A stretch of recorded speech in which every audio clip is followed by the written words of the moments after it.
ദൈവത്തിന് സ്തോത്രം. പ്രഭാത മന്നയിലേക്ക് ഏവർക്കും സ്വാഗതം. ഇന്ന് പകലും ദൈവിക മന്നയെ പ്രാപിച്ച് ജയകരമായ ക്രിസ്തീയ ജീവിതം നയിക്കുവാൻ കർത്താവ് ഏവരെയും സഹായിക്കട്ടെ. മത്തായി സുവിശേഷം 14-ാം അധ്യായം 30-ാം വാക്യം വായിക്കുന്നു. മത്തായി 14:30. എന്നാൽ അവൻ കാറ്റ് കണ്ട് പേടിച്ചു, മുങ്ങിത്തുടങ്ങുകയാൽ കർത്താവേ, എന്നെ രക്ഷിക്കണമേ എന്ന് നിലവിളിച്ചു. സുപരിചിതമായ ഈ തിരുവചന ഭാഗത്തിന്റെ നന്മ പ്രാപിപ്പാൻ ദൈവം നമ്മെ ബലപ്പെടുത്തട്ടെ. നമുക്കറിയാം, കർത്താവിൻ്റെ അടുക്കലേക്ക് ചെല്ലേണ്ടതിന് വെള്ളത്തിന്റെ മീതെ നടക്കുന്ന പത്രോസിനെയാണ് ഈ ഭാഗത്ത് നമുക്ക് ദർശിക്കുവാനായി കഴിയുന്നത്. എന്നാൽ കുറച്ച് മുൻപിലോട്ട് പോകുമ്പോൾ പത്രോസിന്റെ ജീവിതത്തിൽ ഭയം വരികയും കാലുകൾ വെള്ളത്തിലേക്ക് താഴുവാനിടയായി തീർന്നു. ഈ പ്രതിസന്ധി നിറഞ്ഞ അനുഭവത്തിൽ യേശുവിനെ നോക്കി പത്രോസ് നിലവിളിക്കുന്നതാണ് ഈ രാവിലെ നമ്മൾ വായിച്ചത്. അവിടെ നിർത്തി ഞാനൊരു ആലോചന പറയാം. ജീവിതയാത്രയിൽ ആരെങ്കിലും യേശുവിനെ നോക്കി നിലവിളിക്കുവാനും കരയുവാനും പ്രാർത്ഥിക്കുവാനും തുടങ്ങിയാൽ ഉറപ്പാണ് ആ വിഷയത്തിന്റെ മീതെ കർത്താവ് വലിയ കാര്യങ്ങളെ ചെയ്യുവാനായി തുടങ്ങും. അങ്ങനെ തന്നെയാണല്ലോ അവിടെ എഴുതിയിരിക്കുന്നത്. കാറ്റ് കണ്ട് പേടിച്ചവൻ മുങ്ങിത്തുടങ്ങിയപ്പോൾ സഹായിക്കണമേ, രക്ഷിക്കണമേ, വിടുവിക്കണമേ എന്ന് കരയുവാനും നിലവിളിക്കുവാനും തുടങ്ങി. ആമേൻ. ക്രിസ്തീയ ജീവിതയാത്രയും ഇതിന് തുല്യമാണ്. ഈ ജീവിതയാത്രയിൽ ഒരു പ്രാവശ്യമല്ല, പല പ്രാവശ്യം കാറ്റടിക്കുവാനും കടലിളകുവാനും ജീവിതമാകുന്ന പടകിനകത്തേക്ക് വെള്ളം തള്ളിക്കയറുവാനും സാധ്യതയുണ്ട്. എന്നാൽ ആ പ്രതികൂലങ്ങളുടെയും പ്രതിസന്ധികളുടെയും നടുവിൽ ലോകത്തിലേക്കും മനുഷ്യനിലേക്കും ചുറ്റുപാടുകളിലും നോക്കാതെ ആരാണോ കണ്ണുനീരോടെ യേശുവിന്റെ മുഖത്തേക്ക് നോക്കുന്നത്, ഉറപ്പാണ് അവർക്ക് വേണ്ടി വെളിപ്പെടുന്ന ബലമുള്ള ദൈവത്തിന്റെ കരമുണ്ടെന്ന്.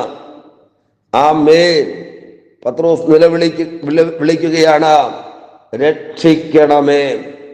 പ്രതിസന്ധികളിലൂടെ കടന്നു പോകുന്ന, വേദനകൾ അനുഭവിച്ചു കൊണ്ടിരിക്കുന്ന, തകർന്ന് താണുകൊണ്ടിരിക്കുന്ന ആരെങ്കിലും ഈ സന്ദേശം കേൾക്കുന്നെങ്കിൽ ഞാൻ ഉറപ്പോടെ പറയാം, ദൈവമുഖത്തേക്ക് നോക്കുവാൻ തയ്യാറായാൽ ഈ പ്രതിസന്ധികൾ മാറിപ്പോവുക തന്നെ ചെയ്യും.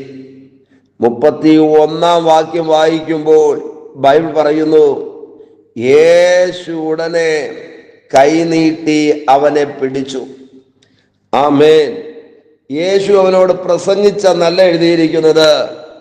ആദ്യം അവൻ താണുപോകാതിരിക്കേണ്ടതിന്, ആദ്യം അവൻ തകർന്നു പോകാതിരിക്കേണ്ടതിന് അവനെ പിടിക്കുകയാണ് ചെയ്തത്. അവനെ പിടിച്ചു നിർത്തി. കരയുന്ന ദൈവപൈതലേ, പ്രാർത്ഥിക്കുന്ന ദൈവപൈതലേ, യേശുവിന് നിന്നെ പിടിച്ചു നിർത്തുവാനായി കഴിയും. എത്ര അടിയൊഴുക്കുകൾ ഉണ്ടെങ്കിലും, എത്ര മുക്കിക്കളയുന്ന ശക്തികളുടെ നടുവിലൂടെ നീ കടന്നു പോകുന്നെങ്കിലും, നാലുപാടും പ്രതിസന്ധികൾ ഒരുമിച്ച് തലപൊക്കിയാലും പിടിച്ചു നിർത്തുവാൻ കരുത്തുള്ള കരം വെളിപ്പെടുക തന്നെ ചെയ്യും.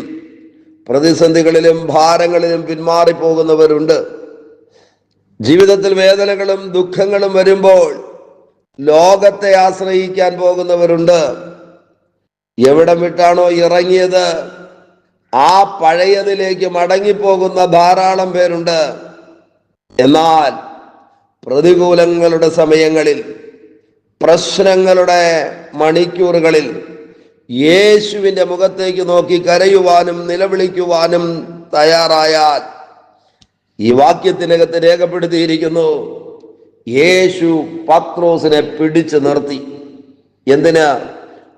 താണുപോകാതിരിക്കുവാൻ, തകർന്നു പോകാതിരിക്കുവാൻ, മുങ്ങി അവസാനിക്കാതിരിക്കുവാൻ യേശു അവനെ പിടിച്ചു നിർത്തി. തകർത്ത് കളയുന്ന പ്രതിസന്ധികളുടെ നടുവിലിരുന്നിട്ട് ആരെങ്കിലും ഈ സന്ദേശം കേൾക്കുന്നെങ്കിൽ അവരോടായിട്ട് ഞാൻ പറയാം, ഏത് പ്രതികൂലങ്ങളുടെ നടുവിലും, കടഭാരമാണോ, കുടുംബ പ്രശ്നങ്ങളാണോ, കുഞ്ഞുങ്ങളെക്കുറിച്ചുള്ള വേദനകളാണോ, ഭവനത്തെക്കുറിച്ചുള്ള ചിന്തകളാണോ, ഒരു കരയെത്താൻ പറ്റാതെ നടുക്കടലിൽ താണു പോകുന്നത് പോലെ ആകുലതയുടെ നടുവിൽ നിങ്ങൾ ഈ സന്ദേശം കേൾക്കുന്നെങ്കിൽ കർത്താവ് ഒന്നാമത് ചെയ്യുന്നത് കരം നീട്ടി പത്രോസിനെ പിടിച്ചു. എന്തിന്? പത്രോസ് താണു പോകാതിരിക്കേണ്ടതിന്, പത്രോസ് അവസാനിക്കാതിരിക്കേണ്ടതിന്, പത്രോസിന് ജീവൻ മടക്കി കൊടുക്കേണ്ടതിന്. ഈ സന്ദേശം കേട്ടുകൊണ്ടിരിക്കുമ്പോൾ അത് തന്നെ ചിലരുടെ ജീവിതത്തിൽ സംഭവിക്കട്ടെ. പിടിച്ചു നിർത്തുന്ന കർത്താവ്. എത്ര പേരുടെ സാക്ഷ്യമാണ് ഈ ദിവസങ്ങളിൽ നാം കേട്ടുകൊണ്ടിരിക്കുന്നത്. കൊടും മദ്യപാനിയായിരുന്ന, ഡ്രഗ്സിനടിമയായിരുന്ന, കടഭാരം കയറി മുടിഞ്ഞുപോയ, ആത്മഹത്യകൾക്ക് വേണ്ടി പദ്ധതികൾ തയ്യാറാക്കിക്കൊണ്ടിരുന്ന, മാരക രോഗങ്ങൾക്കകത്ത് കുടുങ്ങിപ്പോയ എത്രയോ പേരെ കരം നീട്ടിപ്പിടിച്ച് ജീവിതത്തിലേക്ക് മടക്കിക്കൊണ്ടുവന്ന യേശുവിൻ്റെ പ്രവൃത്തി ഇന്ന് പകലും തീർന്നു പോയിട്ടില്ല എന്ന് നാം അറിയണം. പത്രോസിനെ കൈനീട്ടി യേശു പിടിച്ചു. എന്തിന്? താണുപോകാതെ അവസാനിക്കാതിരിക്കേണ്ടതിന് യേശു അവനെ പിടിച്ചു നിർത്തി എന്ന് പറയാനാ എനിക്കിഷ്ടം. ആമേൻ. പിടിച്ചു കഴിഞ്ഞിട്ടാണ് യേശു അവനോട് സംസാരിക്കുന്നത്.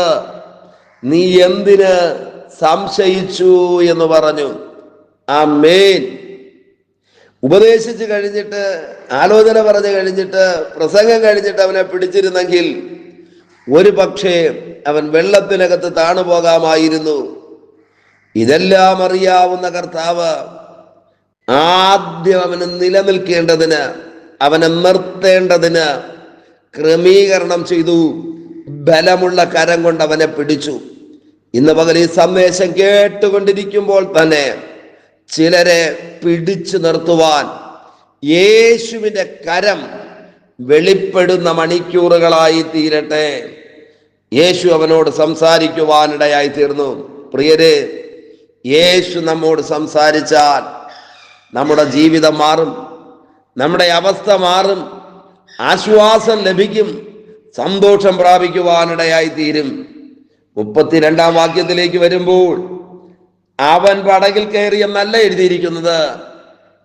അവർ പടകിൽ കയറി.